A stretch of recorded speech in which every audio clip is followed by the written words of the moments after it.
मुल्तान में महंगाई का जोर, सब्जियों की कीमतों को पर लग गए। मौसमी सब्जियां भी शहरियों की पहुंच से दूर हो गई हैं। इस हवाले से मजीद जानेंगे नुमाइंदा जैनब गिरदेजी से। जी जैनब। जी बिल्कुल, मुल्तान में महंगाई के तूफान ने सब्जियों को भी अपनी लपेट में ले रखा है, जिसके बाद सस्ती सब्जियों का असूल शहरियों के लिए अब एक ख्वाब बनकर रह गया। सब्जियों की जो कीमतें हैं आसमान से बातें कर रही हैं। कीमतों की अगर बात करें तो सबसे सस्ती सब्जी जो है वो आलू हैं, जो कि 70 रुपये किलो के हिसाब से यहाँ पर सब्जी मंडी में फ़रोख्त हो रहे हैं। उसके अलावा टमाटर 200 रुपये किलो, प्याज जो है वो 100 रुपये किलो के हिसाब से मिल रहे हैं। जबकि मौसमी सब्जियों की अगर बात करें तो सुहांजना 400 रुपये किलो तक पहुँच चुका है। सस्ती सब्जियों का असूल जो है वो एक ख्वाब बनकर रह गया है। शहर में 48 प्राइस कंट्रोल मजिस्ट्रेट है, लेकिन उनकी कारकर्दगी जो है वो सिफर है।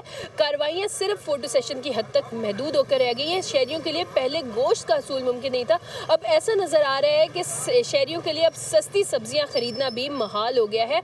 शहरी काफ़ी ज़्यादा परेशान हैं, उनके मौशी मसाइल जो हैं वो भी काफ़ी हद तक बढ़ गए हैं। मुतालबा यही किया जा रहा है कि प्राइस कंट्रोल मजिस्ट्रेट को फ़ाल किया जाए और जो सस्ती सब्जियों का हसूल है वो उनके लिए आसान बनाया जाए। जी।